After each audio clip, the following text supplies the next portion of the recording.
과거를 기억하라. 잊지 말라. 오늘을 생각하라. 미래를 기대하라. 누구나 잊지 말고 꼭 기억해야 할 과거가 있습니다. 개인이나 가정이나 민족이나 교회 공동체도 마찬가지입니다.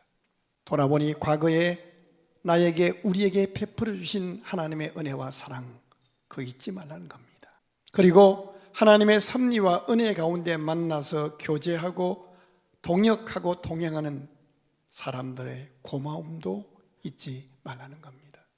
때로 갈등도 있고 때로 부딪히기도 하지만 함께 울고 함께 웃으며 함께 다투고 함께 이해하고 용서하는 법을 배우는 옆에 형제가 있기에 감사한 일입니다. 첫째는 하나님의 베푸신 은혜를 잊지 말고, 둘째는 하나님의 섭리 가운데 만남 속에서의 교제들을, 그리고 그 사람들에 대해서 고마움도 기억하지 않은 겁니다.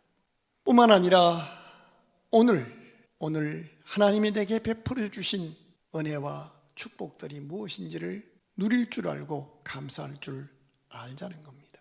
그리고 이제 미래를, 여기까지 인도하신 하나님, 천국을 예비하신 하나님께서 우리를 위해서 모든 것이 합력하여 선이 되고 영광을 드러낼 그날을 기대하자는 겁니다. 나는 약하고 나는 한치 앞도 볼 수 없고 나는 1분 뒤의 일도 모르지만, 나는 또 넘어지고 실패할 것이지만 100번 넘어져도 101번 일으키시고 의의 길로 선한 길로 인도하시는 하나님 살아계시기에 그날을 믿음으로 기대해야 한다는 것입니다.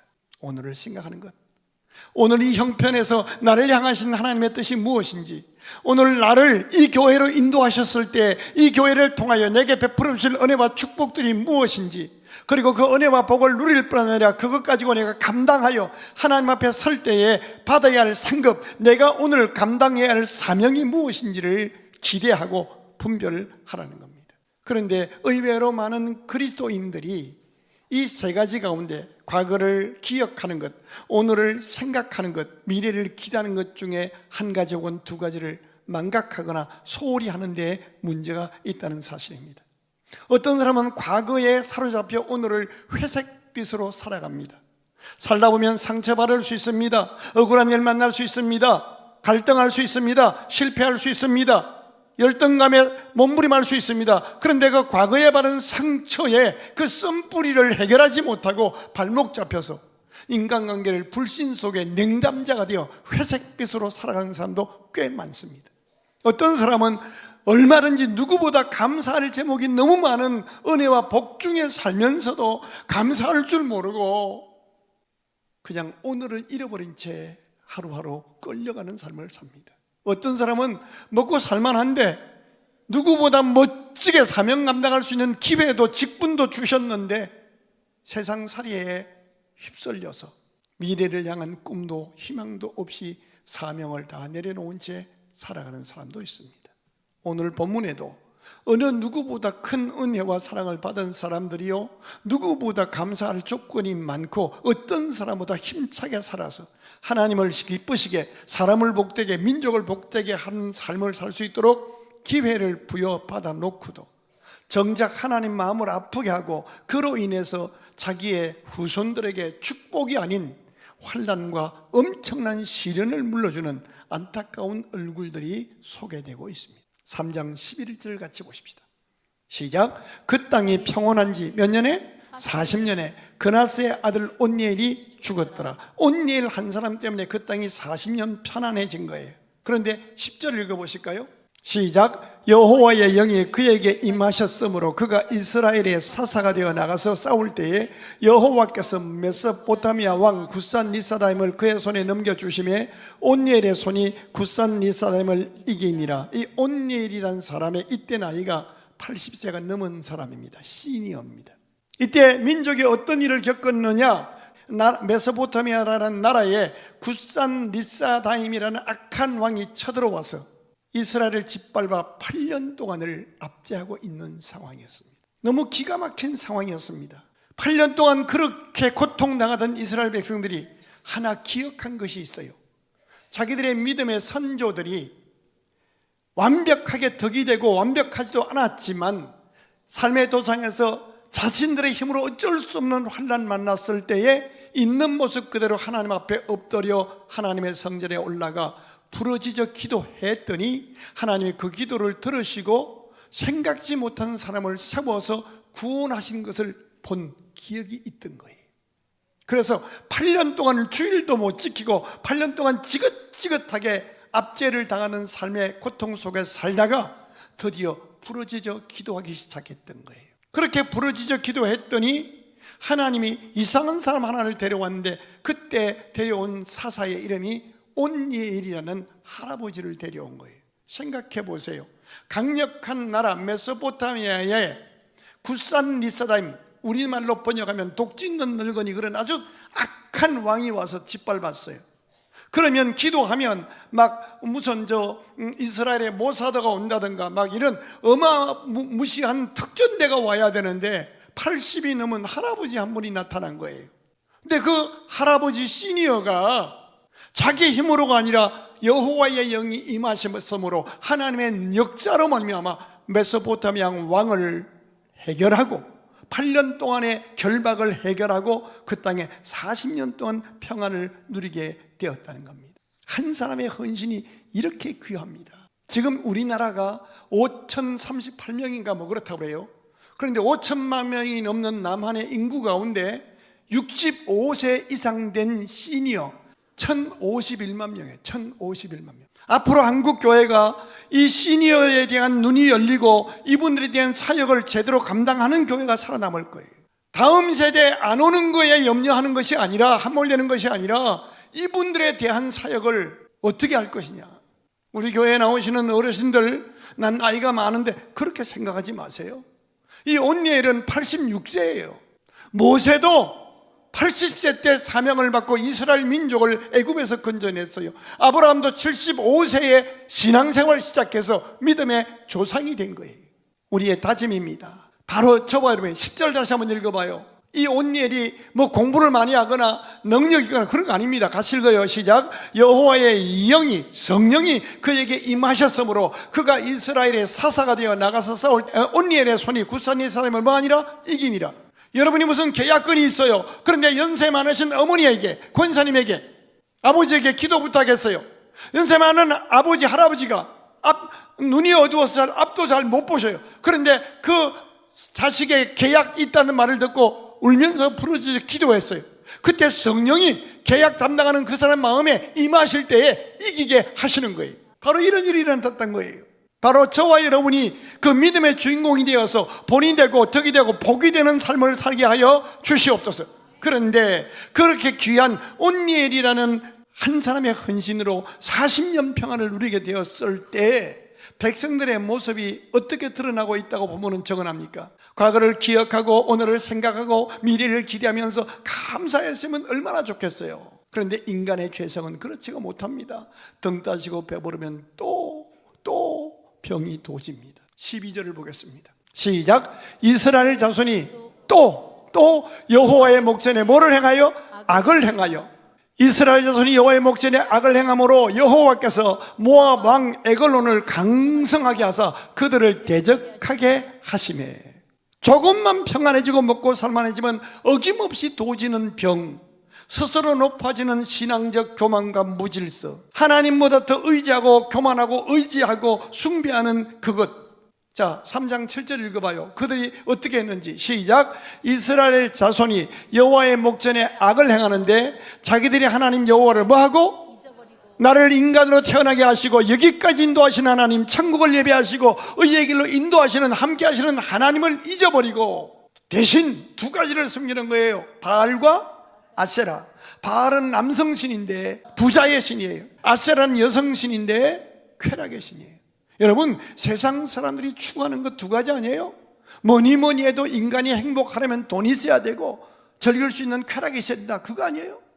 이렇게 하나님을 잊어버렸어요. 아무것도 없어도 하나님 한 분 계시면 누릴 평안이 있고 누릴 받을 은혜가 있고 누릴 축복이 있는 겁니다. 믿으시면 하면. 그런데 하나님을 잊어버리고 바알과 아세라를 섬겼어요. 그랬더니 지켜보시던 하나님이 그들을 굿산 리사다임이라는 악한 인간 만나서 8년 동안 주일도 못 지키고 그를 하나님처럼 섬기게 만들었던 거예요. 그러니까 너무 힘들어지니까 그래도 선조들의 믿음, 부르짖고 응답해 주시는 하나님을 향한 믿음을 기억해서 그들이 하나님 앞에 나와 부르짖어 기도했더니 80세가 넘은 온니엘이라는 할아버지를 동원해서 아무도 관심조차 두지 않았던 그 할아버지를 통해서 문제 해결해 주셔서 40년 동안 평안해진 거예요. 그러자 이번에 어떤 일이 있었다고요? 또 도졌던 거예요. 여호와의 목전에 악을 행했어요. 교회 안 나오는 건 아니에요. 나오긴 나와요. 근데 악을 행해요. 그랬더니 12절 읽어봐요. 시작. 이스라엘 자손이 또 여호와의 목전에 악을 행하니라. 이스라엘 자손이 여호와의 목전에 악을 행함으로 하나님이 뭐라 하셔요? 여호와께서 모압 왕 에글론을 강성하게 하사 그들을 대적하게 하시며, 우리가 하나님을 잊어버리면 하나님은 우리를 포기하시는 분이 아니라 우리를 돌이켜 복을 주기 위해서 몽둥이를 기르시는 거예요. 모압 왕 에글론이라는 왕을 강성하게 몽둥이를 길러요. 자, 제가 하나님을 잊어버렸다 하면 여러분이 하나님이 나를 위해 몽둥이를 기르신다. 길지만 해보세요. 2부 때는 잘 하더라고. 자, 하나님을 잊어버렸다.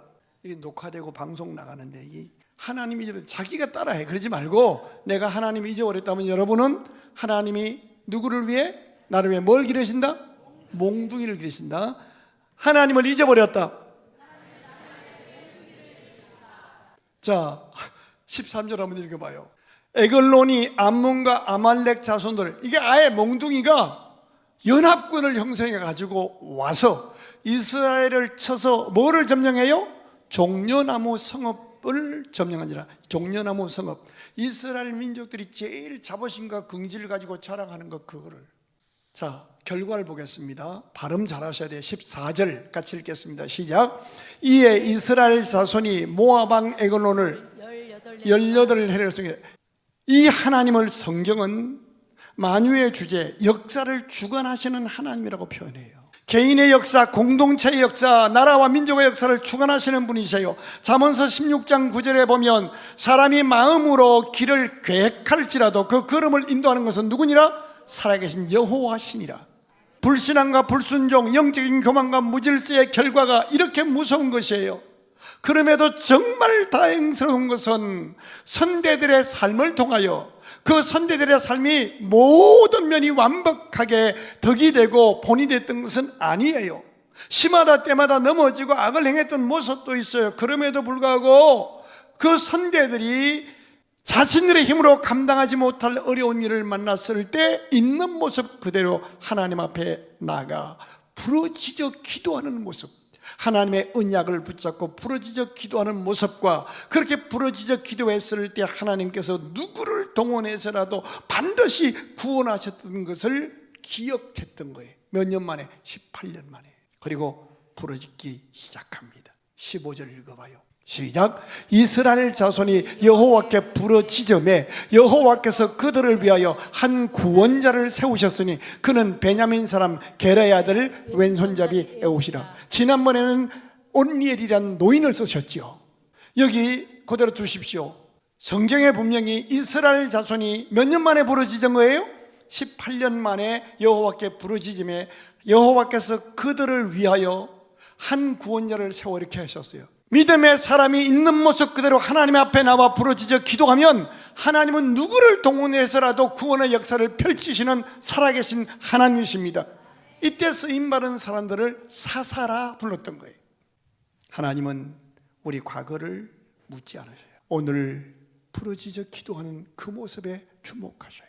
자, 그런데 부르짖어 기도함에 하나님께서 그들을 위하여 구원자를 세우셨는데 이상한 사람이 등장해요. 베냐민 사람.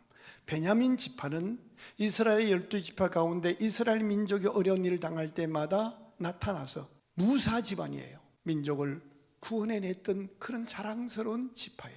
벤자민, 오른손의 아들, 그런 의미. 그런데 그 무사 집안의 대단한 집안 가문의 아들인데 왼손잡이라는 거예요. 이 왼손잡이는 그냥 왼손을 의미하는 게 아니에요.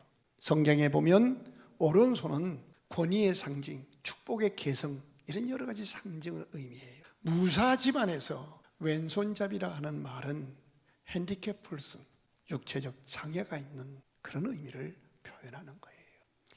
현저한 약점이 있는 사람이에요. 개인적으로, 가정적으로, 교회에서조차도 인정받지 못하는 그런 약한 약점이 있는 사람을 하나님이 세우신 거예요. 연합군을 이기려는데, 연합군을 대적해서 이기는데 대단한 사람을 데려온 게 아니라는 거예요. 그 결과를 보실까요? 30절 보십시다. 그날에 모압이 이스라엘의 수하에 어떻게 했어요? 그 오른손을 못 쓰는 육체적 장애인에게 이스라엘을 쳐들어왔던 모압 왕이 18년 동안 다스린 대단했던 그 왕이 굴복했어요. 그 땅이 몇 년 동안 태평해요? 80년 동안을 평온해진 거예요. 여기서 두 단어를 찾아내야 돼요. 이 30절에서 그날에라는 단어예요. 그리고 그 땅이라는 거예요. 그날은 어떤 날이에요? 아무리 어려워도 지는 날 아무리 실패하고 잘못 살아서 하나님의 매를 받는다 할지라도 오늘이라도 깨닫고 있는 모습 그대로 하나님 앞에 나와 부러지죠 기도하면 내 모습으로 하나님 앞에 나올 자격이 안 돼요. 그러나 나를 위해 죽으시고 부활하시고 내게 그 이름으로 기도할 권세를 주신 그 예수 그리스도를 믿는 믿음과 그 이름을 붙잡고 나와 하나님 앞에 기도하면, 부르짖어 기도하면 그날이 된다는 거예요. 우리 힘으로 어쩔 수 없는 그 문제가 해결함 받고 나의 세대뿐 아니라 다음 세대까지 두 세대 80년이 평온해지는 기적의 역사가 임한 거예요. 이 그날의 역사가 저와 여러분에게 임하기를 주의 이름으로 축원합니다. 문제 앞에 무릎 꿇지 마세요. 문제 앞에 밀리지 마세요. 누구 때문이라고 말하지 마세요. 그날을 기대하시기를 바랍니다. 그날에 그 땅은 뭐예요? 18년 동안을 아무 소리 못하고 압박당하던 그 결박의 땅입니다. 가정마다 어떤 가정은 물질 때문에, 어떤 가정은 질병 때문에, 어떤 가정은 인간관계 때문에 여러 가지 연고로 다 눌려있는 부분들이 있습니다. 근데 그 눌려있는 그것이 여러분이 어떤 약점이 있어도 부러지죠 믿음으로 기도하면 하나님이 그 땅이 평온의 땅으로 변화시켜 되는 기적을 주실 줄로 믿습니다. 오늘 있는 모습 그대로 다시 도전하십시오. 여러분 자녀가 어떤 약점이 있을 수 있어요. 여러분 남편이 어떤 약점이 있을 수 있어요. 약점이 계속 욱박지르고 입으로 시인하면 그런 약점에 눌려 역사를 이루지 못해요. 약한 자를 강하게 쓰시는 하나님이셔요. 기죽지 않도록 에웃을 설명하면서 너 약할 때 기죽으면 안 돼. 부르짖어 기도함으로 성령이 너를 더 강력하게, 더 존귀하게 쓰실 거야. 자신의 약점이든 가정적인 약점이든 그 약점 앞에 무릎 꿇지 않기를 바랍니다. 현대사회는 가정적인 약점이 있는 가정들이 굉장히 많아요. 이혼하고 재혼하고 한 가정들 많습니다. 기죽지 마십시오. 밀리지 마십시오. 그건 지난 날입니다. 예수 안에 믿음으로 그 약점이 성령의 능력이 머물러서 하나님 앞에 귀하게 쓰임받는 온니엘과 같이 에웃과 같이 쓰임받는 영광으로 이어지는 은혜가 있기를 주의 이름으로 축원합니다. 하나 더 얘기할 겁니다. 사실 에웃이 무사 집안에서 얼마나 왼손잡이라는 약점 때문에 많은 순간 거절당하고 소외당하는 상처를 받았겠습니까? 배우지 못해서 가지지 못해서, 그러나 그 깊은 상처를 상처로 키우지 않고 가문과 민족의 어려운 일을 만났을 때 목숨 걸고 헌신해서 18년 동안 고통당하던 민족의 문제를 극적으로 해결하고 80년 동안 평온하게 만들었던, 그야말로 본이 되고 덕이 되고 복이 되는 삶으로 사는 이 모습을 통해서 우리가 받은 상처를 상처로 숙성시키지 말고 상처를 하나님의 영광을 드러낼 기회로 알아 믿음으로 도전하라는 거예요. 26절 27절 읽어봐요. 놀라운 기록이 나와요. 그들이 기다리는 동안에 에웃이 피하여 이제 왕을 죽였습니다. 죽여놓고는 도망갔습니다. 도망가서 27절 읽어 27절 크게 시작. 그가 이르러 에브라임 산지에서 뭘 불어요? 나팔을 불매. 이제 내가 그 지긋지긋한 에골론 왕을 죽였다는 거예요. 나팔을 불 때 이스라엘 자손이 산지에서 그를 따라 내려오니 에웃이 어떻게 해요? 앞장선 거야. 만약에 민족이 이 일을 좀 해달라고 했을 때 에웃이 나 같은 장애인이 뭘 하냐고, 하다가 나 죽으면 어떡하냐고 이렇게 뒤로 물러갔으면 아무 일도 일어나지 않아요. 그런데 더 놀라운 사실이 있어요. 나는 여러분이 기도하고 하나님이 원할 때, 공동체가 원할 때 순종해서, 목숨 걸고 순종해서 하나님이 이기게 하셔서 승리한 다음에 여러분도 간정의 나팔을 불 수 있는 주인공이 되시기를 주의 이름으로 축원합니다. 내 약점, 내 상처를 간증거리로 만들어 보리라. 그리고 28절 읽어봐요. 그들에게 이르되 어떻게 알아? 이야, 대단해요. 나를 따르라. 그들에게 이르되 나를 따르라. 그러면서 하는 말이 여호와께서 너희의 원수들인 모압을 너희의 손에 넘겨주셨다. 굉장히 중요합니다. 자기가 이기게 한 게 아니라는 거예요. 누가 역사했다는 거예요? 하나님이. 더 중요한 것은요, 보라 나를 따르라 놓고 나서 내가 이겼다 그러잖아요. 백성들의 자존감을 세워주는 거예요. 너희의 손에 넘겨주셨느니라. 그랬더니 백성들이 감동을 받고 무리가 에웃을 따라 내려가서 한 명도 못 건너도록 다 완벽하게 지압했다는 거예요. 따라갑시다. 나는 나를 만나는 모든 사람의 자존감을 높여주는 21세기 에웃이 되리라. 오직 하나님께 영광 돌리고 사람들에게 공을 돌리고 사람들의 자존감을 높일 때 사람들이 따라가는 거예요. 하나 더 교훈이 있어요. 약점, 그것은 하나님의 능력이 머무는 기회다. 부르짖어 기도하여 성령의 능력으로 이기는 자가 되라. 상처, 그것은 우리를 회색빛으로 살게 하는 요소가 아니라 그것 때문에 하나님의 영광이 드러날 수 있는 찬스가 주어진 것이다. 중요한 것은 80년 평온함을 이루게 한 살아있는 믿음을 개성해야 할 거예요. 아마도 이날 승리를 이룬 다음에 집에 가서 자녀들을 불러 모아 앉혀놓고 에웃은 이렇게 말했을 거라고 생각이 들어요. 얘들아, 니들이 알다시피 이 할아버지는 장애가 있었다. 그리고 장애 때문에 상처가 많았다는 왜 못 배웠다. 몸이 이렇다, 못 가졌다, 가난했다. 그래서 한도 상처도 많았지만 나는 하나님을 믿는 믿음이 있었다.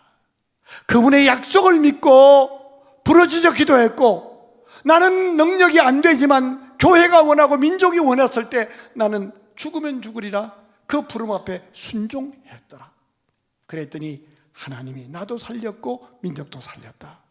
너희들도 언약의 백성, 그 하나님의 약속 붙잡고 부르짖어 기도하는 용사가 되어야 돼. 교회든 직장이든 하나님의 직접 성령의 감동이시든 너의 헌신과 너의 봉사를 원할 때 피하지 말고 죽으면 죽으리라 깨끗하게 순종하고 헌신해라. 그리하면 하나님이 너를 통해 일하실 것이다 라고 말할 거예요. 나는 이 믿음의 기도와 깨끗한 순종이 우리 모두에게 있기를 주의 이름으로 축원합니다.